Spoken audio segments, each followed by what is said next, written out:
Hey everybody, I am Surbhi and you are watching Key Differences. In this video, we are going to talk about the difference between centralization and decentralization. So friends, without further ado, let's get started.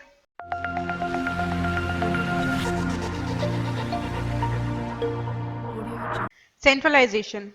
Centralization is the process in which the powers, authority and control are concentrated at the head or center of the organization.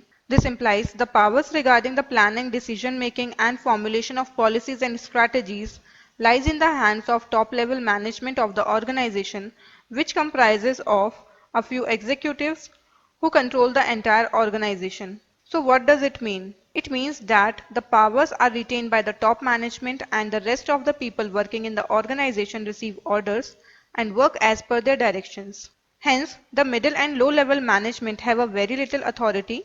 They have to depend on the top management for instructions and guidance, even for performing day-to-day activities. Further, it has a top-down flow of communication where the person present at the top takes all the decisions and the rest of the team follows the same and work accordingly. In such a structure, you will find division of labor where each job is broken down into several tasks and these tasks or set of tasks are performed by different persons. Now let us take an example of a cafe which is run by a person along with his siblings. He has set up various departments including stores department, accounts department, food and beverage service department, marketing department, etc. Each department has a manager, but all the decision-making powers are in the hands of owner and his siblings. So the managers are supposed to follow their instruction and work as they order. Moving on to decentralization. Simply speaking, decentralization is the transfer of control of an activity of the organization to the subordinates. So, in this structure, you will find that the top level management delegates minor decision making responsibilities with respect to daily operations to the middle and lower level management. Hence, the top level management retains the authority for taking major decisions and formulating policies for the entire organization, whereas the managers at middle and lower level have decision making power on the matters relating to their respective area of work. So we could say that in decentralization the decision making power is spread out and every employee working at various levels gets some share in the authority. It has a number of benefits like it reduces workload of the top level management and gives more autonomy to the employees that may result in creativity. Also, it will result in quick decision making. Here you must be confused between delegation of authority and decentralization. So I will clear that too. When we entrust a portion of work to subordinates, it is delegation of authority, but when it is extended to all over the organization, it is decentralization. In short, decentralization involves high-level delegation of authority at various levels of the enterprise. Let us understand the concept of decentralization with the help of an example. Suppose there is a textile manufacturing company.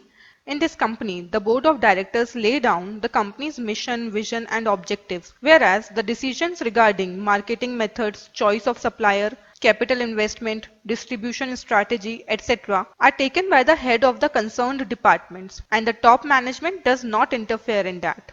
Although the departmental heads need to consider the policies formulated by the top management before taking any decision. Such a structure of the organization is a decentralized structure.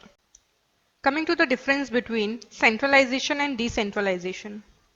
Meaning, when there is reservation of powers and authority concerning the planning and decision making by the top management, it is called as centralization.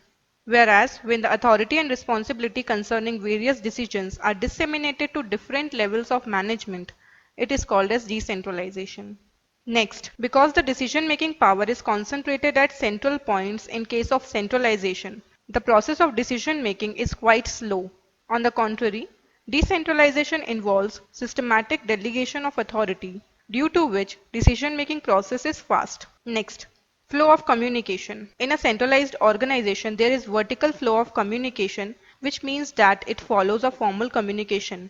But in case of a decentralized organization, the communication stretches in all directions, so it is open and free.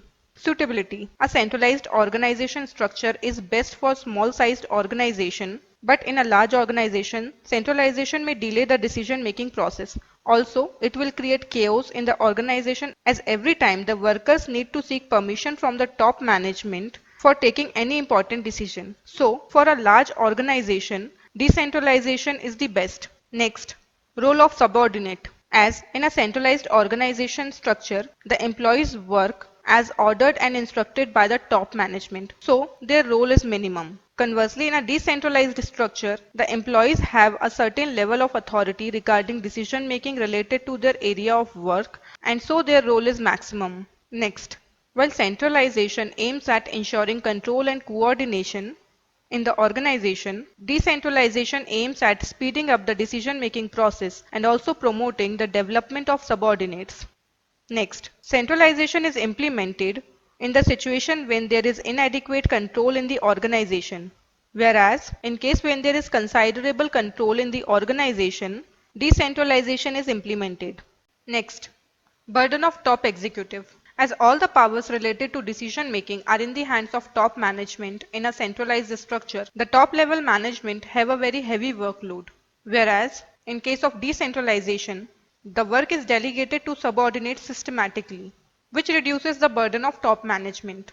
Freedom of action. When it comes to freedom of action of employees, it is less in case of centralization.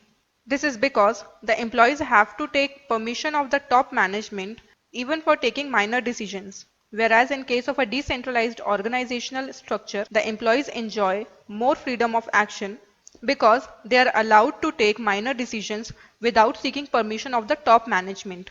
So friends, this brings me to the end of this lesson. I hope the concept has been clear now.